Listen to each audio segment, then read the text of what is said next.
गई लुए जान।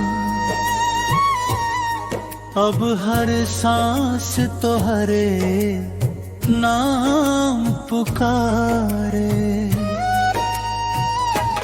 पहला पहला जब नयन मिला, लागल जैसे सपना सजल। आजू है सपना टूट गईल, दिलवा के ले रोवत रहल। तोहरे बिना सूना लागे घर आंगन आ संसार, रोज रोज तोहरे याद में टूटेला दिल हजार। यादिया दिलवा जरावे हो, अखियां से नीर बहावे हो। तू तो भुला गईलू हमके, दिल जो तोहरे चाहे हो। यादिया दिलवा जरावे हो, रात भर नींद ना आवे हो। कब लौटबू ए बेवफा, मनवा बस ई पूछे हो। चिट्ठी ना खबरियां ना,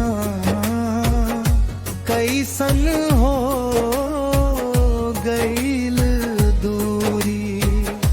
तोहरे बिना अधूरा लागे हमार हर एक खुशी। रब से बस इतने मांगी, खुश रहस तू जहाँ रहस। हम ते टूटल दिल लेके तोहरे याद में जियत रहस हो।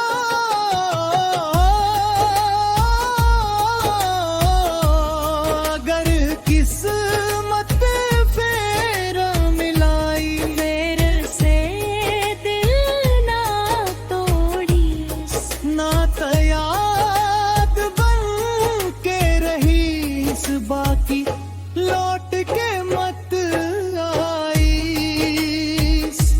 याद दिलवा जरावे हो, अखियां से नीर बहावे हो।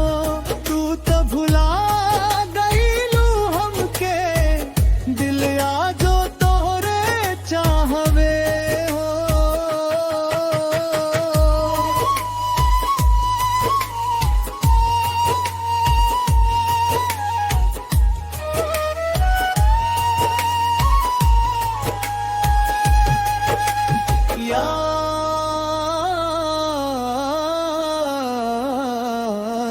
दिया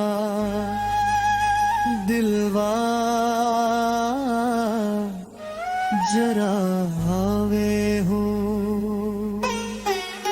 तू छोड़ गईलू ए जान। अब हर सांस तोहरे नाम पुकारे।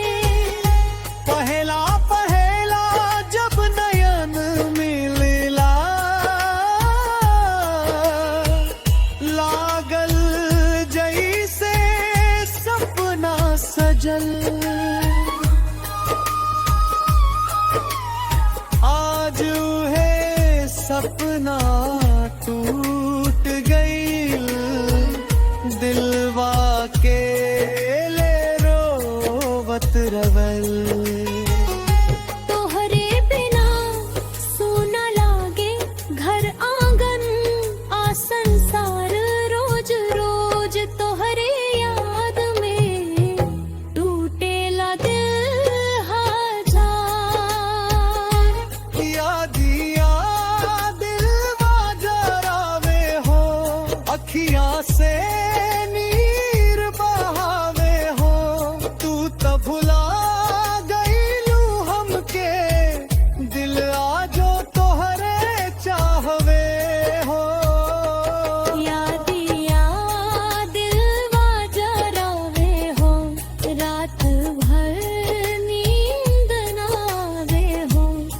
कब लौटबू ए बेवफा मनवा बस ई पूछे हो।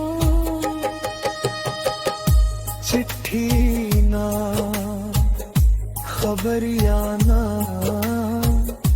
कैसन हो गईल दूरी, तोहरे बिना अधूरा लागे हमार हर एक खुशी, रब से बस इतने मांगी खुश रहस तू